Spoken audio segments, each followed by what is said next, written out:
You will bow down to me or else. I have no idea, to be honest, what to say next. Punishment? So let's get started with. Welcome to our 12th story of 50 great short stories. Let's get this started with right now. Alright, so people, here's this thing about today's great short story. It's called Only the Dead Know Brooklyn. And remember, Brooklyn, people. Brooklyn. Alright. So, what is Brooklyn anyway? Well, of course you know what Brooklyn is. It's the city in the United States of America. Yeah. And currently it is led by Joe Biden, but might get re-elected and might not get re-elected. Nothing in politics. Politics? I'm not gonna get into them. I'm not a US citizen. Anyways. Only the Dead Know Brooklyn. This is a really interesting title itself because, to be honest, it is technically possible to know, generally, everything about Brooklyn in your lifetime. And you don't need to be dead to know Brooklyn. But the thing is, well, what this says is all the secrets of Brooklyn, all that. You have to be, like, dead to know all that. Yeah, right. Yeah, right. You have to be dead to know, like, Brooklyn. But to be honest, there's a lot of things to do about Brooklyn, too. So, what do I mean by the dead know Brooklyn? Okay. This story goes ahead, it's about, like, these two characters. This random guy who lives in Brooklyn. Hello! I am a random guy who lives in Brooklyn. Oh, you do not live in Brooklyn? Bye-bye. Just kick.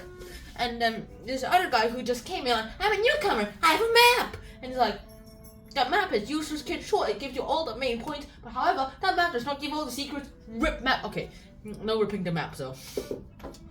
What happens next is more of a little debatable scene too. Afterwards, things start happening. He's like, but I have the map. I won't get lost. I was like, you should not go to the Red Sea. Why?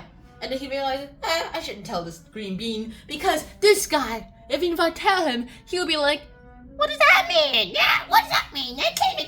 And I don't have the energy to tell him. So he says, you know, kid, I think that you should go ahead and actually not go there. And he's like, why? Because you shouldn't. Why? Because they complain not to. Why?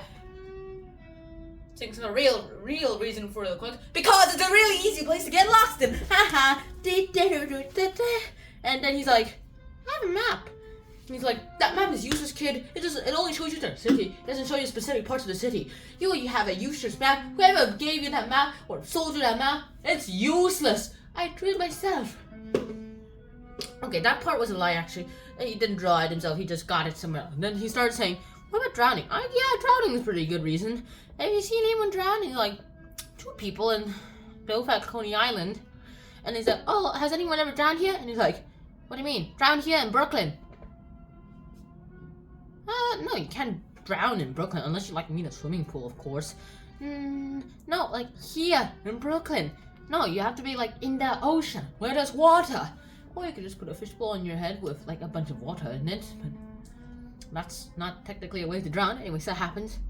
Alright, next thing that literally happens is this. Hey, how do you drown in Brooklyn? And the guy who's supposed to be the Brooklyn expert is like, you can't drown in Brooklyn. You need to be in the ocean.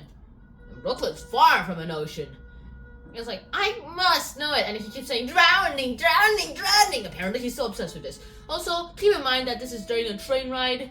So, yeah. And they're like, this guy's so annoying in his head. And he decides, oh wait, I'm gonna get off to the next stop. God. Even though the next stop isn't even his stop. So he just goes ahead and says, alright, see you kid, bye. What an annoying man. And he I think, well, he's waiting for the next train. Also, it does make me wonder, what happened to him afterwards? That all happens, and then that's basically where it ends. So, that's about it. Hopefully, you guys actually do enjoy this episode. And what do you learn from this story itself? This story itself is really interesting, as it's just really interesting in how it's supposed to be forming, like, connections. The thing about Brooklyn is that you can learn it in a lifetime. You can learn it like in half a lifetime, to be honest, which is like that's how many people usually have. But to be honest, if there's one thing that makes this title actually make some sense, it's that it just doesn't work out really well. Brooklyn is learnable. I've never been to Brooklyn. I've been to USA, the United States of America, but I've never actually been anything like this too. So if there's actually anything that you practically know, then there's a lot of things you actually need to know. Brookhaven itself has secrets. Every city has secrets. I have secrets. This computer has secrets. This phone has secrets. Sorry about that. This book has secrets that possibly the author put in and we don't know. Parzival had secrets. Anorak had secrets. My mom had secrets. Well, at least secrets that aren't that serious to tell. And to be honest, everyone has at least 1 or 2 secrets. And that's about it. So hopefully you guys actually did enjoy this episode. I really hope to see you guys soon. And so until next time, Sean Han out. Peace. Tell me some cheat codes or you will be sent to someone very special that you really do not want to meet right now. Bye guys! Let me try this. Ooh, this is faster.